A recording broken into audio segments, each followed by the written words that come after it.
થઈ જવાના કોઈ પણ રીતે આપણે નિવેદન આપવાનું નથી, પરંતુ તેમ છતાં એ મહિલા દ્વારા નિવેદન ત્યાં આપવામાં આવેલો, પરંતુ એ પહેલા એ આરોપીઓ દ્વારા એ પણ એને કહેવામાં આવેલો કે તમે નિવેદન જે મેજિસ્ટ્રેટ રૂબરૂ આપશો એની અંદર પણ કોઈ પોલીસ અધિકારીની બાબત કહેશો નહીં તો આપનું બધું કામ બગડી જશે. આ જ વાતના વળગી એ મહિલાએ દબાણમાં આવીને આપણા 164 ની અંદર કોઈ પણ પોલીસ અધિકારીઓના નામ જાહેર કરેલ નથી. આ 164 ની જે નવી બાબત આવી એ બાબતને એક નવો એફિડેવિટ ડ્રાફ્ટ કરવામાં આવેલો, જેમાં 164માં કોઈ પોલીસ અધિકારીનું નામ લખેલ નથી. આ બાબત 30 તારીખના 164ના નિવેદન પછી આગલા જ દિવસે એક બીજો એફિડેવિટ તૈયાર કરવામાં આવેલ અને એક નવો ફકરો ઉમેરી મહિલાની જાણ વગર એમાં પણ સહીઓ લેવામાં આવેલી. આ સાથે સાથે એ જે ત્રણેય આરોપીઓના નામ હું કીધા, જીકે પ્રજાપતિ, મહેન્દ્ર પરમાર ઉર્ફે રાજુ જેમિની, હરેશ જાદવે, એ બધા જુદી જુદી રીતે આ અધિકારીઓના કચેરીઓમાં ગયા, એ લોકોના તાબા હેઠળના અધિકારીઓનો સંપર્ક કર્યો, બીજા અધિકારીઓનો સંપર્ક કર્યો, સિલેક્ટિવલી ઘણા બધા વચેટિયાઓનો સંપર્ક કર્યો અને કોઈ પણ રીતે 2 વખત બલાત્કારના કેસમાં આ અધિકારીઓને આરોપી બનાવવામાં આવશે અને એ આરોપીઓ એ રીતનો ભય ઉભો કરી આનાથી 8 કરોડ રૂપિયા બચાવવાની ડીલ કરવા માંગતા હતા. પણ કોઈ પણ કારણસર એ બધાનો જે ષડયંત્ર છે એ પૂરો થઈ શક્યો એમ નહીં.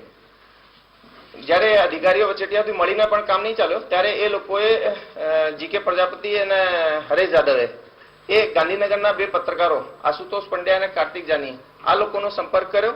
આ લોકોનો સંપર્ક કરાવી એને એફિડેવિટની કોપી સ્કેન કરાવી આપી. સાથે સાથે એ મહિલાનો એ વિડીયો પણ બનાવી આપ્યો અને એને સમય પડે એને વાયરલ કરીને અધિકારીઓ પર દબાણ કરવાનો પણ કોશિશ કરી.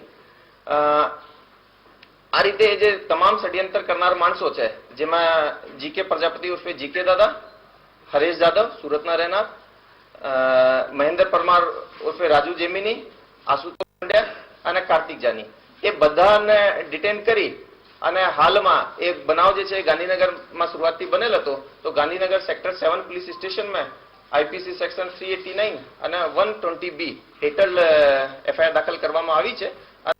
એની જે તપાસ છે એ આગળ એસઓજીપીઆઈ કરી રહ્યા છે. 8 કરોડ રૂપિયા કીધું કે લેવાના હતા, કોની સાથે એ લોકોને લેવાના હતા? કોની પાસેથી એ લોકો 8 કરોડ વસૂલવા માંગતા હતા અથવા તો માંગણી કરતા હતા, કોની જોડે? એ હું કીધું કે એ 2 જુદા જુદા અધિકારીઓનો એ કરતા હતા અને એ બધી જે કારણ કે હાલમાં એફઆઈઆર દર્જ થઈ ગઈ છે અને એ બધા જે વિક્ટિમ્સ છે અને બીજા બધા માણસો છે એના નામ તપાસમાં દરમિયાન જાહેર કરવામાં આવશે. એ જો કહું છું કે 2 ઉચ્ચ અધિકારીઓનો નામ એમાં જાહેર કર્યો હતો અને વિક્ટિમનો પણ નામ છે એ અમે હાલ જાહેર નથી કરતા, પરંતુ એ તપાસ દરમિયાનમાં આપને બતાવવામાં આવશે. હું આપને ફરીથી કહું એ જ બાબત કે એ ડ્યુરિંગ તપાસ આપને જણાવવામાં આવશે. આખા સમગ્ર ષડયંત્રમાં શરૂઆતથી એવી વાત આવતી હતી કે કોઈ પોલીસ અધિકારીની સંડોવણી છે, તો શું એ આપની તપાસમાં હજી સુધીમાં એવું કશું સામે આવ્યું? નહીં, હાલ સુધીની અમારી તપાસમાં કોઈ પણ એવો પુરાવો નથી મળ્યો કે એમાં કોઈ પણ પોલીસ અધિકારી છે. હાલ સુધીની તપાસમાં એ જે ફક્ત 5 આરોપીઓ જેના હું નામ લીધા છે એ આવ્યા છે અને એસઓજી ત્યાં તપાસ કરી રહ્યા છે. જે પણ અગર કોઈ બીજા આરોપીઓનો એમાં નામ આવશે એનો લેવામાં આવશે. એ જે હું વાત કીધી કે વિક્ટિમ મહિલાને જે પહેલા કેસનો આરોપી ઇસ્માઇલ મલેક હતો એ જે માણસ પાસે લઈ ગયો હતો, આની ઓળખ એ પોલીસ અધિકારી તરીકે, મોટા પોલીસ અધિકારી તરીકે કરાવી હતી અને એની ઉંમર 45 વર્ષ હતી. તો એ રીતે એ જે ષડયંત્ર ઘટનાર માણસો છે એ માણસોને બેસિકલી સીધો જે વિચાર છે એ પોલીસ અધિકારીનો આવ્યો અને એ રીતે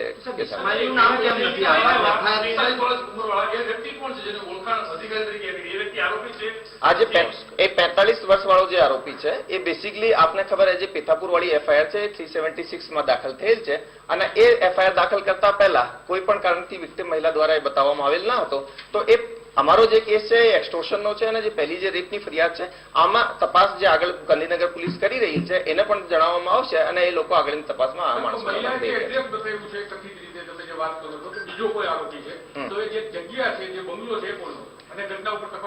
આ જ કહું છું. એ જે ઘટના છે એ ઘટના ઉપરની તપાસ જે છે પેથાપુર પોલીસ સ્ટેશનની 15 જાન્યુઆરીની જે રેપની ફરિયાદ છે એની અંદર લેવામાં આવી રહેલ છે અને એના ઉપર અમે ગાંધીનગર પોલીસ જોડે સંકલનમાં પણ છીએ. ઉલ્લેખ નથી કારણ કે ઇસ્માઇલે જે અધિકારી તરીકે ઓળખ કરાવી. ઇસ્માઇલના કોઈ અધિકારી જોડે સંપર્ક હતો ખરો? ઇસ્માઇલ હાલ જ્યુડિશિયલ કસ્ટડીની અંદર છે તો એનો અમે નિવેદન આ કેસમાં હાલ લેવી નહીં શકીએ, પરંતુ હું કીધું છે અમે પ્રિલિમિનરી ઇન્કવાયરી કરીને આરોપીઓના નામ જાહેર કર્યા છે. એ કઈ ઇન્વેસ્ટિગેશનમાં ફૂલ સ્ટોપ નથી. આ જે પણ નવા આરોપીઓના એમાં નામ આવશે એ એમાં ઉમેરી લેવામાં. હા, એ કારણ કે હું આપને કીધું કે 376ની ફરિયાદનો વિષય છે અને ફરિયાદની તપાસ હાલ ચાલી રહી છે, તો આ સમય ઉપર અમે આ ચીજ જાહેર કરવા નથી માંગતા. એ તપાસ વિષયમાં જે ગાંધીનગર પોલીસે આપણને આગળની જાણકારી આપશે. હા, હું કહું, એ જે સેક્શન 389 છે, એક્સટોર્શનની કલમ છે, એમાં કોઈ પણ માણસને એવા કોઈ ગુનામાં ફસાવવા માટે જેની સજા 10 વર્ષ જેમ એ રીતની હોય અને એના માટે અગર એક્સટોર્શન કરવામાં આવે તો એ 389 અને સાથે સાથે કોન્સ્પિરસી ઘડી એના માટે 120B એ બે સેક્શન. એમાં સરકાર તરફે ફરિયાદી એટીએસના સબ ઇન્સ્પેક્ટર જે એની તપાસ કરી રહ્યા છે એ પીએસઆઈ એસકે ઓડેદરા છે. સાહેબ, આપે વચોટિયાનો ઉલ્લેખ કર્યો. વચોટિયો કોણ હતો જે આખી કડીને જોડનાર હતો? જેમ કે બે જીકે પ્રજાપતિને ગણી લો, બે પત્રકારોને ગણી લો, વચ્ચેની કડી કોણ જે અધિકારીઓ સાથે ડીલિંગ કરતું હતું? હું આપને કહું છું, જેટલા નામ અમારી પાસે જાહેર થઈ શક્યા, જે એક્ટિવ રોલ એમાં ભજવ્યો હતો, એ બધાનો નામ અમે જાહેર કર્યો છે. અને આપને ખબર છે એ ચાલુ તપાસ છે, તો હું ચાલુ તપાસની જે મર્યાદા છે એમાં આ બધાના નામ હાલ જાહેર નહીં કરી શકું, પરંતુ સમય પર જ્યારે પણ આનું નામ ખુલશે અને એ લોકો સંપર્ક કર્યો પછી આગળ એના દ્વારા શું કાર્યવાહી કરવામાં આવી એ જ્યારે પૂરું થાય તો પોલીસનો કોઈ વહીવટદાર ખરા આખા કેસની અંદર જે આખી ના, એવી અમારે પાસે હાલ કોઈ તપાસમાં આવે નથી. પૈસા આપવામાં આવ્યા પત્રકાર, કેટલા પૈસા અને કોને આપવામાં આવે? એ જે મીડિયાવાળી બાબત છે એમાં એ લોકોએ જે મીડિયાના બે પત્રકારોની અટક કરી છે એ લોકોએ દબાણ માટે સિલેક્ટિવલી કરવા માંગતા હતા અને પછી વારંવાર નહીં કરતા આના તરફથી 5 લાખ રૂપિયાની એ જે પહેલા આરોપી હરેશ અને જીકે છે આને માંગણી કરવામાં આવેલ હતી, પણ એ લોકો દ્વારા 5 લાખ રૂપિયા આપવા માટે હાલ પૂરતો થોડો પેન્ડિંગ રાખો, તમે છપાવી દો, પછીથી આપીશ અને પછીથી સારા બીજા પૈસા પણ આપીશ, એ રીતના કહેવામાં આવેલ હતું. કેટલાક પોલીસ અધિકારીઓ પણ એફિડેવિટની કોપી છે તે ઇન્ટેન્સફુલી વાયરલ કરી રહ્યા હતા, એ બાબતની કોઈ તપાસ કરાશે? એ બાબતની હવે ગુનો દાખલ થઈ ગયો છે. ગુનો દાખલ કરે આપને ખબર છે કે બધી ડાયરેક્શન્સમાં તપાસ થશે અને જે પણ આગળ આવશે એ હું નહીં કહી શકું. એક તપાસનો વિષય છે અને તપાસની એક મર્યાદા હોય છે. તપાસનો વિષય છે. તપાસ જયારે પૂરી થશે ચાર્જશીટ બધા આરોપીઓ વિરુદ્ધ કરવામાં આવશે. 5 આરોપીઓ છે, એમાં 2 પત્રકાર છે, અન્ય 3 શું કામ ધંધો શું કરે છે? એ બેસિકલી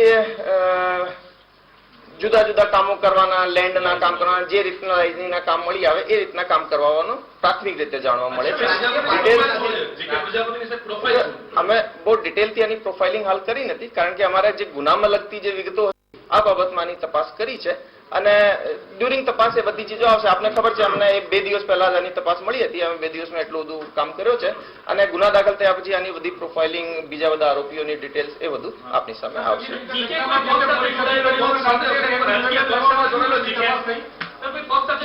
હું કહું છું કે એ બધા જે આરોપીઓ છે એની કમ્પ્લીટ પ્રોફાઇલિંગ અમે નહીં કરી શક્યા, પરંતુ એ અમે હાલ મારી પાસે એવી કઈ પ્રાથમિક માહિતી છે નહીં, પરંતુ એ પણ એને તપાસમાં આવશે. એ બધી ચીજો અમે વેરીફાઈ કરીને કહીએ. આ ઘણી વખતે ઘણી ચીજો માટે કોઈ માણસ કહે પરંતુ એને વેરીફાઈ નહીં કરીએ ત્યાં સુધી અમે કઈ બાબત આ લોકોએ અન્ય અગાઉ પણ કોઈની સાથે આવી રીતે ખંડણી કે રૂપિયા વસૂલ્યા હોય તેવી કોઈ હકીકત સામે આવે છે? કારણ કે આઈપીએસ અધિકારી સુધી લોકો પહોંચી ચુક્યા છે. હા, એ બાબત અમે એને પ્રાથમિક તપાસ કરી તો આના વિરુદ્ધમાં કઈ ગુનો પ્રાથમિક રીતે જાણવા મળેલ નથી. લેકિન હવે જયારે એને ગુના પછી અટક કરવામાં આવશે અને ડિટેલ ઇન્ટ્રોગેશન કરવામાં આવશે ત્યારે જો તો આના વિરુદ્ધમાં પહેલા કોઈ ગુનાઓ હોય યા પછી એ લોકોએ પહેલા કઈ ખોટો ઇલીગલ કામ કર્યો હોય તો એ બાબતની પણ તપાસ કરીને જુદા જુદા ગુનાઓ દાખલ પણ કરવામાં આવી શકે છે. હું આપને કહું છું કે એ આરોપીએ પહેલા એક અધિકારીનું નામ દાખલ કરીને કાચો ડ્રાફ્ટ તૈયાર કરાવેલ, પછી એ મહિલાએ આ આરોપી માટે નામ ના પાડતા બીજાનો નામ એડ કરેલ અને એ મહિલા ઉપર પ્રેશર કરેલ કે આ આરોપી એ જ મતલબ માણસનું નામ લેવાનું. એ લોકો જુદા જુદા લોકો પર ટ્રાય કરતા હતા. જો હાલ સુધીની અમારી તપાસ હતી એ અમારે ડીજીપી શ્રી દ્વારા આપવામાં આવેલ હતી અને પીએસઆઈ શ્રી દ્વારા એની તપાસ કરતા આપ બધાને ખબર હોય કે પોલીસમાં અગર કોગ્નિઝેબલ ઓફેન્સ કોઈ અધિકારી રિવીલ થયો હોય તો બગેર ડિલે કરાય એને દાખલ કરાવવાનો હોય છે. અમે પ્રોફાઇલિંગ પ્રાથમિક રીતે ચેક કરી છે. એ સુરતનો રહેવાસી છે, લાઇઝનિંગનો કામ કરે છે, પરંતુ એ બધી ચીજો જે છે ડિટેલ્ડ ચીજો એ આપણે તપાસ દરમિયાન આવશે. કનેક્શનમાં ને કોન્ટેક્ટમાં કેટલા સમય પહેલા આવ્યા, કઈ રીતે આવ્યા, પહેલા કોને મળ્યું, પહેલી મીટિંગ ક્યાં થઈ હતી, થોડુંક વિગતવાર સમજો. આમાં કન્ફ્યુઝન ઘણું બધું છે, માફ કરજો, ફરી વખત પૂછીએ છીએ તમને. હું ફરીથી કહું છું, સૌથી પહેલા એ મહિલા પેથાપુર વાળી જે એફઆઈઆર હતી એ એફઆઈઆર દાખલ કરાવતા પહેલા જીકે પ્રજાપતિના કોન્ટેક્ટમાં આવી હતી. જીકે પ્રજાપતિના એફઆઈઆરના કન્ટેન્ટ જોતા એમાં થોડો ઘણો એક્સટોર્શન કરી શકાય એવું લાગતા એ મહિલાને એફઆઈઆરમાં જે તે વખતે આ બાબત ના લખાવવા માટે જાણ કરી. પછી હરેશ જાદવ જે સુરતના છે એ એના જૂના ઓળખીતા છે, આને બોલાવ્યો, આની જોડે મિટિંગ્સ કરીને એફિડેવિટ નક્કી કરવાની, આના અધિકારીઓના તાબા હેઠળના અધિકારીઓના કોન્ટેક્ટ કરી કોઈ પણ રીતે કાવતરું પાર પાડવાનો અને પૈસા હેઠવાની તૈયારી કરી. એ બધું ના થયા પછી એફિડેવિટ પણ તૈયાર કરાવેલો, પત્રકારો જોડે પણ સંપર્ક કરેલો અને રાજુ જે છે એનો પણ રોલ આ રીતે છે કે એ પણ અધિકારીઓને ડાયરેક્ટ પણ કોન્ટેક્ટ કરેલો, સાથે સાથે જુદા જુદા લોકો માટે પૈસા પડાવવાની કોશિશ કરી. હું આપને કીધું બધાની જે પ્રોફાઇલિંગ છે હું કરીને આપને ડ્યુરિંગ તપાસ પણ ટેસ્ટ થવાની છે એ બતાવવામાં.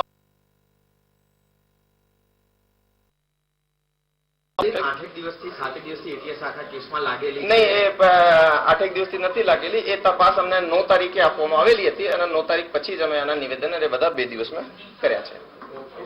Thank you.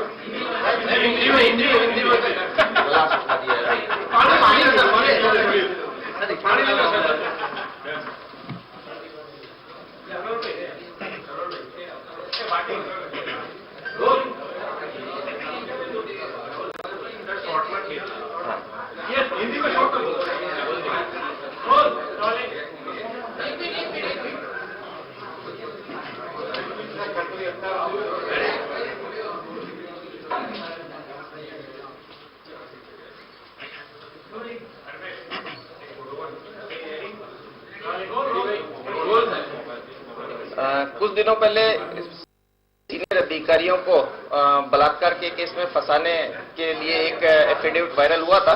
इस एफिडेविट की तपास माननीय डीजीपी श्री द्वारा एटीएस को दी गई. एटीएस के डीआईजी श्री द्वारा इस केस की इन्वेस्टिगेशन सब इंस्पेक्टर एसके ओडेदा को दी गई. इस एफिडेविट के बारे में इन्वेस्टिगेशन करते हुए सब इंस्पेक्टर एसके ओडेदा ने जो विक्टिम महिला है इसका जब निवेदन लिया तो इसने बताया कि इसने कुछ समय पहले 15 जनवरी को पेथापुर में एक एफआईआर 376 में कुछ आरोपियों के विरुद्ध दी है. इस एफआईआर को रजिस्टर कराने से पहले वो गांधीनगर के एक जीके प्रजापति उर्फे जीके दादा नाम के व्यक्ति से संपर्क में आई थी. इस व्यक्ति को उसने बताया था कि पहले केस का जो आरोपी इस्माइल मलिक है उसने चांदखेड़ा के किसी एक बंगलों में एक व्यक्ति से उसकी मुलाकात कराई थी और उस व्यक्ति की उम्र लगभग 45 साल थी. इस व्यक्ति को इस्माइल मलिक ने पुलिस के सीनियर अधिकारी हैं इस तरीके से उसकी मुलाकात कराई थी. उसके बाद इस व्यक्ति ने इस महिला के साथ में 2 बार बलात्कार किया.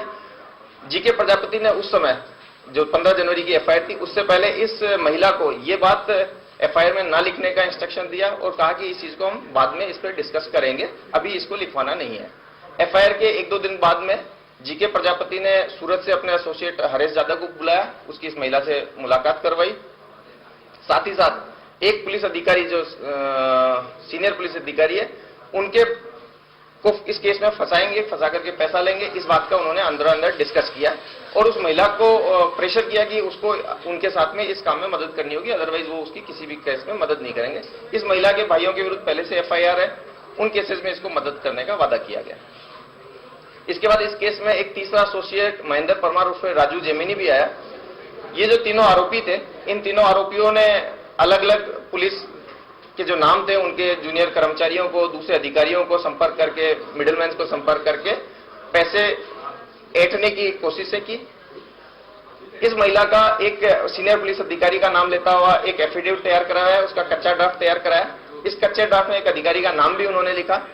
उसी रात को उस अधिकारी की फोटो इस महिला को जब हरेश और जीके द्वारा और राजू द्वारा बताई गई तो उस महिला ने इस बारे में स्पष्ट ना कहा कि इस पुरुष ने मेरे साथ ऐसा कुछ भी गलत नहीं किया है.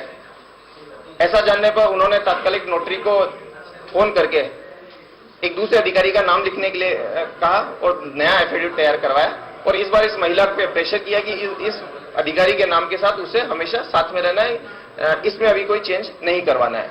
अगले दिन इस बात की સમય છે બ્રેકનો.